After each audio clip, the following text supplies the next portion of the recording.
नमस्कार, स्वागत है आपका smile please Yogesh YouTube channel पर।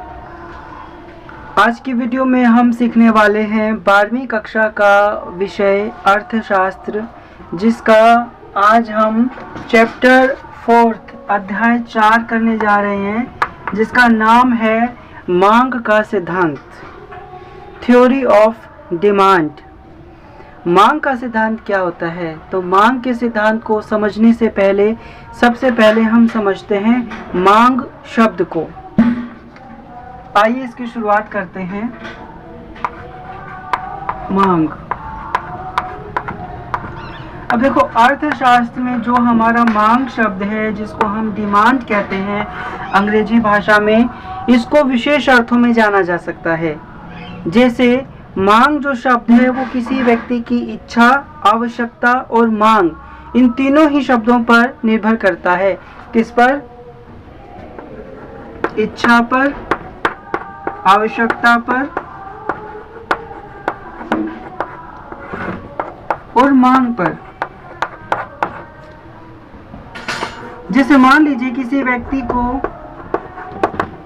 टीवी लेने की, टेलीविजन की इच्छा है, ठीक है, टेलीविजन लेने की उसको इच्छा है, परंतु उसके पास धन नहीं है। उसके पास धन यानी कि मनी नहीं है, तो निश्चित तौर पर वह व्यक्ति केवल इच्छा ही प्रकट कर सकता है, अपनी मांग की पूर्ति नहीं कर सकता। इसीलिए इच्छा को मांग नहीं कहा जाता। दूसरा, आवश्यकता। अब किसी व्यक्ति के पास धन है, परंतु वो लेना नहीं चाहता, उसकी आवश्यकता ही नहीं है टीवी लेना, तब यह भी हमारे लिए मांग नहीं कहलाएगी। और तीसरा, मांग। मांग तब बनेगी जब व्यक्ति को उस वस्तु को लेने की डिजायर भी है, वो डिजायरेबल भी है, प्लस उसको उस चीज की नीड भी है, डिमांड को क्रिएट कर देगा, ठीक है, मांग का निर्माण कर देगा। जब उसको इच्छा भी है वस्तु लेने की, ये हमारी वस्तु है ना, उसको इसकी आवश्यकता भी है, उसके पास धन भी है, ठीक है, और तीसरा फिर वो इसकी डिमांड कर सकता है। तो मांग शब्द को हम इस प्रकार से समझ सकते हैं। कुछ अर्थशास्त्री मांग शब्द को और मांगी गई मात्रा को दोनों में अंतर निकालते हैं कि ये अलग अलग है। इसको हम आगे समझेंगे। पहले हम समझ लेते हैं कि किसी वस्तु की मांग और मांगी गई मात्रा में क्या अंतर होता है। तो मांग शब्द हमें समझ में आ गया। अब हम देखते हैं किसी वस्तु की मांगी गई मात्रा।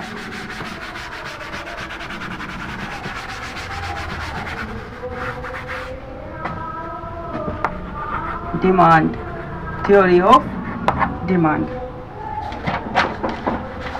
अब देखो वस्तु की मांगी गई मात्रा क्या होती है, इसको हम पढ़ते हैं कि मांग की परिभाषा किसी वस्तु को खरीदने की इच्छा, उसे संतुष्ट करने के लिए पर्याप्त धन और धन पर खर्च करने की तत्परता के रूप में दी जा सकती है, ठीक है। अब हम बात करेंगे मांग अनुसूची के बारे में। मांग अनुसूची हमारी दो प्रकार की होती है। मांग अनुसूची, इसको दो भागों में बांटा गया है, व्यक्तिगत मांग अनुसूची और दूसरा बाजार मांग अनुसूची।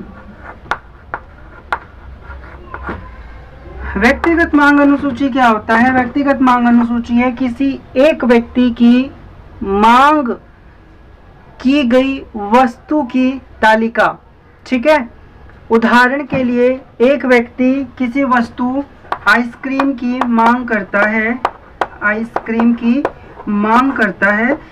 यहाँ पर हम लिख लेते हैं कीमत और यहाँ लिख लेते हैं इसकी मात्रा, मांगी गई मात्रा, ठीक है। यहाँ लिख लेते हैं मांगी गई मात्रा,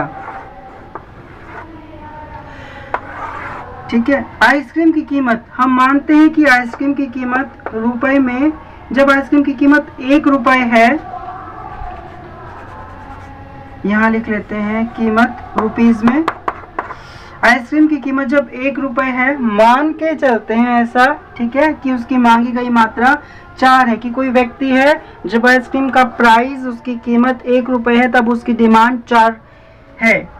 जैसे आइसक्रीम की कीमत बढ़ जाती है, 1 रुपया बढ़ गई कीमत, तो हमारी मांग कम हो गई, 1 इकाई कम हो गई।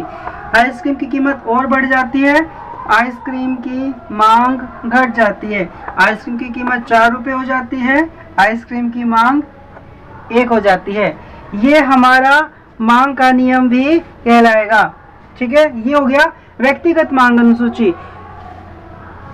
अब हम देखेंगे बाजार मांग अनुसूची क्या होती है।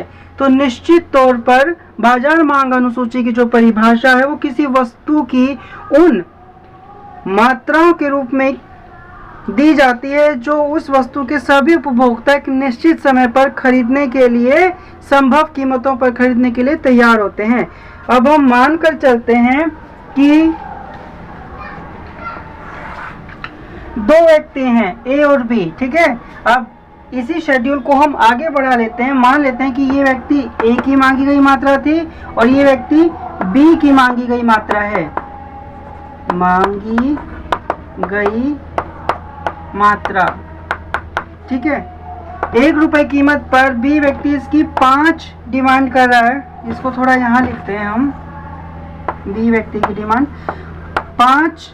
2 रुपए कीमत होने पर वो इसकी 4 इकाई, 4 यूनिट की डिमांड करता है। 3 रुपए होने पर वो इसकी 3 और 4 रुपए होने पर वो इसकी 2 डिमांड करता है। अब इन दोनों को, ए और बी को जोड़ने पर जो हमें योग प्राप्त होता है वही हमारा बाजार मांग कहलाएगा।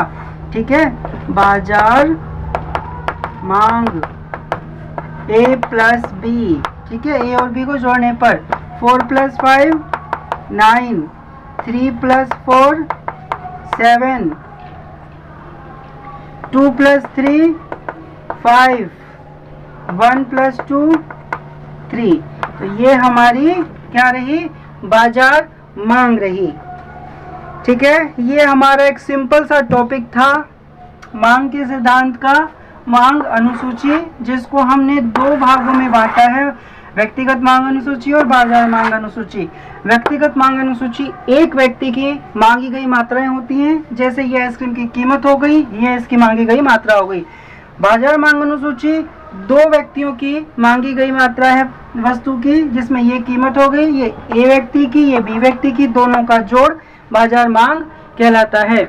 आई होप आपको वीडियो समझ में आई होगी और आपने इसे जरूर कुछ ना कुछ सीखा होगा।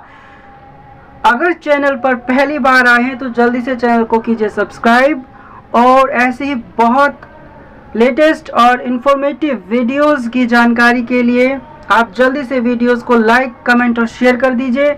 अब हम मिलेंगे किसी अगली नई वीडियो में कुछ नया सीखने के लिए। तब तक नमस्कार, टेक केयर।